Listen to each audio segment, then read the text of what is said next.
வணக்கம். என் பெயர் M Murshida, second PCA. சர்க்கரை உடல் பருமனை தவிர்க்க உணவில் சிறுதானியங்களை சேர்த்துக் கொள்வது அவசியம். சர்க்கரை, உடல் பருமன், இதய நோய் உள்ளிட்ட உடல்நல பாதிப்புகள் ஏற்படுவதை தவிர்க்க அன்றாட உணவுகளில் சாமை, ராகி போன்ற சிறுதானிய உணவுகளை அதிகளவு சேர்த்துக் கொள்ள வேண்டும் என மருத்துவர்கள் அறிவுறுத்தியுள்ளனர். இன்றைய நவீன உலகில் நகரமயமாக்கல் காரணமாக பெரும்பாலானவர்களுக்கு உடல் உழைப்பு முற்றிலும் குறைந்துவிட்டது. நவீன வாழ்க்கை முறை மற்றும் உணவு பழக்கத்தால் உடலுக்கு போதுமான உடல் உழைப்பு இல்லாத நிலை காணப்படுகிறது.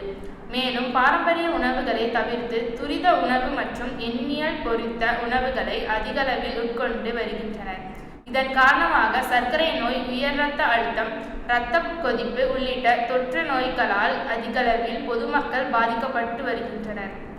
குறிப்பாக தமிழ்நாடு, ஆந்திரா, கர்நாடகா, தெலுங்கானா உள்ளிட்ட மாநிலங்களில் சரிவிகித உணவு எடுத்துக்கொள்வதை தவிர்ப்பதால் சர்க்கரை நோயின் தலைநகரமாக தென்னிந்திய மாநிலங்கள் விலகி வருவதாக மருத்துவர்கள் எச்சரிக்கின்றனர். இது குறித்து மருத்துவர்கள் கூறியதாவது: அரிசி, கோதுமை உள்ளிட்ட உணவுப் பொருட்களில் அதிகளவு மாவு சத்து காணப்படுகிறது. இதை தொடர்ச்சியாக உட்கொள்ளும் போது உடலுக்கு சர்க்கரை, கொலஸ்ட்ரால் உள்ளிட்ட உடல்நல பாதிப்புகள் ஏற்படும் அபாயம் நிலவுகிறது. எனவே உடலுக்கு சமவிகித உணவு உட்கொள்வது என்பது மிகவும் அவசியமாகும். இந்த வகையில் அரிசி, கோதுமையை விட குதிரைவாலி, கோழ்வரகு, சாமை, வரகு, கம்பு, திணை, சோளம் உள்ளிட்ட சிறுதானியங்களின் அதிகளவு ஊட்டச்சத்துக்கள் நிறைந்து காணப்படுகிறது. குதிரைவாலி அரிசியில் உடலுக்கு தேவையான விட்டமின்கள், மெக்னீசியம், காப்பர், புரதம், carbon dioxide, calcium, thiamine, riboflavin என பல்வேறு ஊட்டச்சத்துக்கள் அடங்கியுள்ளது. உடலில் குளுக்கோஸ் அளவினை கட்டுப்படுத்துகிறது. ராகியில் மற்ற தானியங்களை விட அதிகளவு கால்சியம் சத்துக்கள் உள்ளதால் வயதானவர்கள் மற்றும் மாதவிடாய் காலத்தில் பெண்களுக்கு ஏற்படும் எலும்பு தேய்மானம் அடைவதை தடுக்க உதவுகிறது. மேலும் தாய்மாவுக்கு தாய்ப்பால் ஈர்க்கும் தன்மையும் அதிகரிக்கிறது. உடலில் தேவையற்ற கொழுப்பை நீக்குவதில் கொலஸ்ட்ரால் அளவை சீராக வைத்திருக்க உதவுகிறது. சாமையில் சுண்ணாம்பு சத்து அதிகம் இருப்பதால் எலும்புகளுக்கு ஊட்டம் அளிக்கிறது. அதிகளவில் நார்ச்சத்து நிறைந்து இருப்பதால் மலச்சிக்கல் பிரச்சனைகள் தீர்க்கின்றது. அதிகளவில் புரட்சத்து நிறைந்து இருப்பதால் குழந்தைகளின் வளர்ச்சிக்கு உதவுகிறது. வரகு இரத்தத்தில் உள்ள சர்க்கரையின் அளவை குறைப்பதில் முக்கிய பங்கு வகிக்கிறது. மூட்டு வலி மற்றும் பெண்களுக்கு மாதவிடாய் பாதிப்பு உள்ளவர்கள் வரகை சமைத்து சாப்பிடலாம். அதேபோல் செரிமான பிரச்சனைகள் உள்ளவர்கள் கம்பு மூலம் செய்யப்பட்ட உணவுகளை உள்கொள்ளும் போது சரியாகும். குடல் புற்றுநோய், மலச்சிக்கல், உடல் சூடு உள்ளிட்ட உடல் உபாதங்களால் பாதிக்கப்படுபவர்கள் சாப்பிட வேண்டும். உடல் எடையை குறைக்க நினைப்பவர்களுக்கு திணை நல்ல உணவாகும். மேலும் மெக்னீசியம், விட்டமின் பி, இரும்பு சத்து ஆகியவற்றை நிறைந்து காணப்படுவதால் இதய நோய்களுக்கு சிறந்த உணவாகும். சோளத்தில் கொழுப்பு மாவுச்சத்து, கால்சியம், தயமின், ரிபோலின், பிகேடி, கார்பனின், வைட்டமின் பி-சி ஆகியவற்றை உள்ளதால் உடலுக்கு உறுதியை தருகிறது. மேலும் உடல் பருமனை குறைத்து உடலை ஆரோக்கியமாக வைத்துக்கொள்ள சிறுதானியங்கள் உதவுகிறது. உடல் ஆரோக்கியத்திற்கு கேடு விளைவிக்காமல் நோய் எதிர்ப்பு சக்தியை அதிகரித்து கெட்ட கொழுப்புகளை குறைக்கிறது. மேலும் சர்க்கரை, உடல் பருமன், இதய நோய் உள்ளிட்ட நோய்களை தடுப்பதில் சிறுதானியங்கள் முக்கிய பங்கு வகிக்கிறது. எனவே பொதுமக்கள் தங்கள் அன்றாட உணவில் சிறுதானிய உணவு வகைகளை அவசியம் சேர்த்து கொள்ள வேண்டும். இவ்வாறு மருத்துவர்கள் கூறினார்கள். நின்று கொண்டே சாப்பிட்டால் குடல் புற்றுநோய் வரும். ஆய்வில் விஞ்ஞானிகள் தகவல்: நின்று கொண்டே சாப்பிடுவதால் வயிறு சம்பந்தமான மற்றும் குடல் சம்பந்தமான புற்றுநோய் வர வாய்ப்புகள் உள்ளதாக கேன்சர் இன்ஸ்டிடியூட் நேரடி தொடர்பு நடத்திய ஆய்வில் தெரியவந்துள்ளது. உத்தரப்பிரதேச மாநிலம் லக்னோவில் அமைந்துள்ள Kalyan Singh super speciality cancer institute radio therapy துறை தலைவர் ராகேஷ் கபூர் தலைமையிலான குழுவினர் நின்று கொண்டே சாப்பிடுவதால் ஏற்படும் பக்க விளைவுகள் குறித்து ஆய்வு நடத்தினர். பின்னர் அந்த ஆய்வு முடிவுகளை அந்த குழுவினர் வெளியிட்டனர். இது குறித்து ராகேஷ் கபூர் கூறுகையில், பொதுவாக நின்று கொண்டே சாப்பிடுவது சரியான முறை அல்ல. அவ்வாறு நின்று கொண்டே சாப்பிடுவதால் உணவு குழாய் நோய்கள் ஏற்படும். நின்று கொண்டே தண்ணீர் குடித்தால் இந்த பிரச்சனை ஏற்படும். நின்று கொண்டே சாப்பிட்டாலும் தண்ணீர் குடித்தாலும் உணவு குழாய் திசையில் செயல்பாடு தடைப்பட்டு செரிமான செயல்பாடு பாதிக்கும். இதே நிலை தொடர்ந்ததால் உணவு குழாய் புற்றுநோய்க்கு வழிவகுக்கும். மேலும் வயிறு மற்றும் குடல் சம்பந்தமான நோய்கள் ஏற்படும். அவை புற்றுநோயாக மாறவும் வாய்ப்புள்ளது. பெண்களுக்கு உரிய பருவத்தில் திருமணம் செய்து வைக்க வேண்டும். இல்லாவிட்டால் அவர்களுக்கு மார்பக புற்றுநோய் ஏற்படும் அபாயம் உள்ளது. இவையாவும் ஆய்வின் மூலம் கண்டறியப்பட்டுள்ளது என்று கூறினார். பெயர் சொல்லும் பைனாகுலர். பைனாகுலர் மூலம் தொலைவில் இருப்பதை பார்க்க முடியும். ஆனால் பறக்கும் பறவையின் பெயரை அறிய முடியுமா? முடியும். இப்போது அறிமுகமாகி இருக்கும் ஸ்மார்ட் பைனாகுலர் மூலம் ஒரு பறவையை பார்த்தால் அந்த பறவையின் பெயரை சுட்டிக்காட்டும். செயற்கை நுண்ணறிவு தொழில்நுட்பத்தை பயன்படுத்தி AXVCO 10-32 என்ற இந்த ஸ்மார்ட் பைனாகுலர் உருவாக்கப்பட்டுள்ளது. இதன் வழியாக ஒரு பறவையை பார்த்தால் அதன் பெயரை துல்லியமாக சொல்லிவிடும். இதற்காக 9000 பறவைகளின் தரவுகள் இதில் பதிவு செய்யப்பட்டுள்ளது. சில விலங்குகளையும் அடையாளம் சொல்லும். இதனுள் இருக்கும் ஸ்மார்ட் கேமரா பறவையை படம் பிடிக்கும் அல்லது வீடியோ எடுக்கும். போட்டோ மற்றும் வீடியோவை ப்ளூடூத் உதவியுடன் உங்கள் ஸ்மார்ட் போனுக்கு கொண்டு வரலாம். இதற்குள் 390 பாகங்கள் உள்ளன.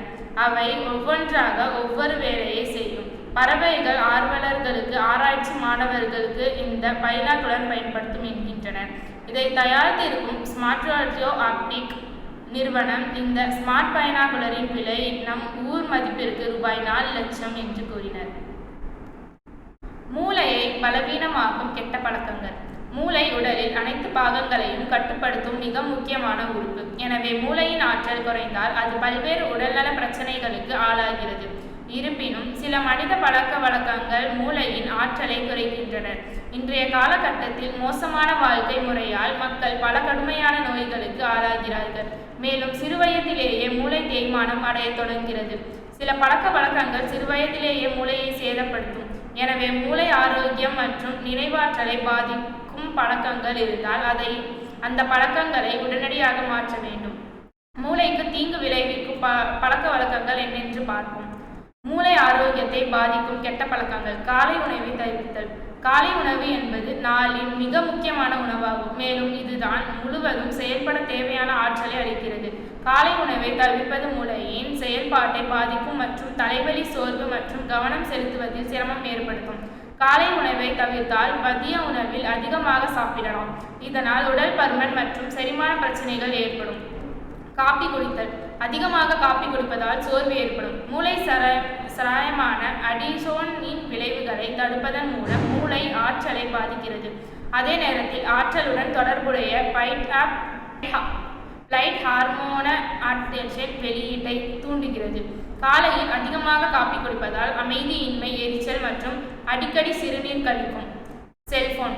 காலையில் எழுந்தவுடன் மொபைல் போன்கள் போன்ற ஏஜென்ட்ஸ்களுக்கு தொடர்பு கொள்வது நமது ஒட்டுமொத்த ஆரோக்கியத்தில் எதிர்மறையான பாதிப்பை ஏற்படுத்தும். எழுந்தவுடன் உடனடியாக மொபைலை பார்ப்பது மன அழுத்தத்தை அதிகரிக்கும், சோர்வடைய செய்யும். இது பார்வை மற்றும் மன பாதிக்கிறது. மேலும் பார்வையும் மற்றும் நினைவாற்றல் இழப்பு போன்ற பிரச்சனைகளை ஏற்படுத்தும். எனவே மனதை ஆரோக்கியமாக வைத்திருக்க காலையில் தியானம் அல்லது ஆழ்ந்த சுவாசம் போன்ற மன அழுத்த மேலாண்மை நுட்பங்களுடன் பயிற்சி செய்வது முக்கியம். தூக்கம். மூளையின் சரியான செயல்பாட்டிற்கு தூக்கம் மிகவும் முக்கியமானது. ஏனெனில் தூக்கமின்மை நினைவாற்றல் இழப்பு, சுவனம் செலுத்துவதில் சிரமம் மற்றும் மனநிலை ஊசலாட்டம் போன்ற விளைவுகளை ஏற்படுத்தும். எனவே மூளையின் ஆரோக்கியத்தை பராமரிக்க குறைந்தது 7 to 8 மணி நேர தூக்கம் அவசியம். பதப்படுத்தப்பட்ட உணவுகள். அதிக சர்க்கரை, நிறைவுற்ற கொழுப்பு மற்றும் பதப்படுத்தப்பட்ட உணவுகளை சாப்பிடுவது மூளையில் எதிர்மறையான விளைவுகளை ஏற்படுத்தும். இந்த வகை உணவு மூளையின் வீக்கத்தை ஏற்படுத்துகிறது, நியூரான்கள் அளிக்கிறது. அத்தகைய சூழ்நிலையில் உணவை சாப்பிடுவது முக்கியம். அதற்காக அதிக பழங்கள், காய்கறிகள் மற்றும் முழு தானியங்கள் சாப்பிட வேண்டும். தண்ணீர் குடிப்பது. உடலை நீரோற்றமாக வைத்திருப்பது முக்கியம். காலையில் முதலில் தண்ணீர் குடிப்பது உடலுக்கு ஆற்றலை தரும். உடலில் போதுமான நீர் சத்து இல்லாத போது மூளை குறைந்த எரிபொருளில் இயங்குகிறது.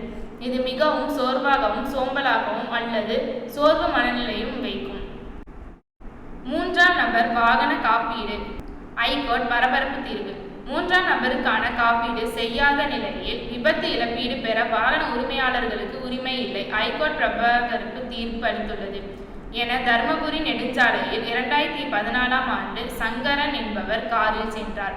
அந்த காரை டிரைவர் தமிழரசு ஓட்டினார். அவர் அஜாக்கிரதையாகவும் அதிவேகமாகவும் காரை ஓட்டி மரத்தில் மோதி விபத்து ஏற்படுத்தியதில் வாகன உரிமையாளர்கள் சங்கரன் படுகாயமடைந்தார். இது தொடர்பான காப்பீடு வழக்கை கிருஷ்ணகிரி வாகன விபத்துக்கான காப்பீடு தியாயம் விசாரித்து வாகன உரிமையாளர் வாகனத்தின் இயக்க வேலைக்குடிவரை நியமித்திருந்ததால் வாகன உரிமையாளர் காப்பீடு பெற தகுதி வாய்ந்ததாக கருதப்படுவார் என குறிப்பிட்டு இழப்பீடு வழங்க காப்பீடு நிறுவனத்திற்கு உத்தரவிட்டது. இதை எதிர்த்து காப்பீடு நிறுவனத்தின் சார்பில் ஐகோர்ட்டில் அப்பீல் செய்யப்பட்டு இதில் வாகனத்தின் உரிமையாளர் சங்கரன் 3ஆம் தரப்பு காப்பீடு செய்யவில்லை. மேலும் உரிமையாளர் இல்லாமல் 3ஆம் நபர் வாகனத்தை இயக்கினால் இழப்பீடு பெற முடியாது என கூறப்பட்டிருந்தது. இந்த அப்பீல் வழக்கை நீதிபதி தண்டபாணி விசாரித்து தீர்ப்பு வழங்கினார். தீர்ப்பில் 3ஆம் நபருக்கான காப்பீடு செய்யாத நிலையில் விபத்து இழப்பீடு பெற முடியாது என சுப்ரீம் கோர்ட் பல தீர்ப்புகள் குறிப்பிட்டுள்ளது. இதன் அடிப்படையில் காப்பீடு செய்யாத 3ஆம் நபருக்கான இழப்பீடு பெற வாகன உரிமையாளர்களுக்கு உரிமை இல்லை என உத்தரவிட்டு தீர்ப்பாயத்தின் உத்தரவை ரத்து செய்தார். வெந்நீரை வெறுக்காதீர்கள். காய்ச்சல், சளி, இருமல் போன்ற பாதிப்புகள் ஏற்பட்டால் மட்டுமே வேண்டா வெறுப்பாக வெந்நீர் அருந்துகிறோம். ஆனால் உண்மையில் வெந்நீர் பல நோய்களை தடுக்கும் அருமருந்து என்பது பலருக்கும் தெரியவில்லை. வெந்நீரின் மருத்துவ பயன்கள் குறித்து சொல்கிறார் திருச்சி பொது மருத்துவர் டாக்டர் அருந்தன்குதிரை. மருத்துவத்தின் இரு கண்களாக ஆங்கில மற்றும் தமிழ் முறை வைத்தியங்கள் இருக்கின்றன. இந்த 2 முறைகளிலுமே வெந்நீர் பயன்பாடு குறித்து சிறப்பாக தெரிவிக்கப்பட்டுள்ளது. வெந்நீர் பல்வேறு நோய்களை தடுக்கும் தடுப்பான செயலாற்றும். ஐஸ்கிரீம் சாப்பிடுவதும் உடனே வெந்நீர் குடித்தால் தொண்டையில் அலர்ச்சி ஏற்படாது. தொண்டை வலி, கரகரப்பு பிரச்சனைக்கு வெந்நீருடன் கல்லுப்பு அல்லது தேன் சேர்த்து தொண்டையில் படும்படி கொதித்தால் நிவாரணம் கிடைக்கும். வெந்நீருடன் மிளகு, சீரகம் சேர்த்து கொதித்து வைத்து குடித்தால் தொண்டை வலி குணமாகும். எண்ணெயில் பொரித்த உணவு வகைகளை சாப்பிட்ட பிறகு 1 டம்ளர் வெந்நீர் குடித்தால் வாயு தொல்லை, உப்புசம், செரிமான பிரச்சனைகள் ஏற்படாது. உடல் சூடு காரணமாக ஏற்படும் வயிற்று வலி குணமடைய சீரகத்தை நன்றாக வறுத்து பொடியாக்கி அதை வெந்நீர் கொதிக்க வைத்து கசாயமாக குடிக்கலாம். வெயிலில் வெளியே சென்றுவிட்டு வந்தவுடன் குளிர்ந்த நீர் குடித்தால் உடனே ஜலதோஷம் பிடிக்கும். அதற்கு பதிலாக வெந்நீர் அருந்தினால் தாகமும் தனியும் ஜலதோஷமும் பிடிக்காது. கால் பாதங்களின் வலி, அலர்ச்சி மற்றும் வெடிப்பு இருந்தால் வெந்நீர் கல் உப்பு போட்டு அதில் கால்களை 10 நிமிடங்கள் வைத்திருக்க வேண்டும். பிறகு கடுகு எண்ணெய் தடவி வந்தால் வெடிப்பு மறைந்துவிடும். தூக்கம் வராமல் அவதிப்படுபவர்கள் இரவு படுக்கும் முன்பு 1 டம்ளர் வெந்நீர் அல்லது சூடான பால் அருந்தினால் ஆழ்ந்த தூக்கம் வரும். இப்படி பல மருத்துவ குணங்கள் கொண்ட வெந்நீர் தவிர்க்காமல் அருந்திருந்தால் ஆரோக்கியத்தும் பாதிப்பு வராது என்று சொல்லி முடித்தார் டாக்டர் அருந்துவான்துரை. நன்றி.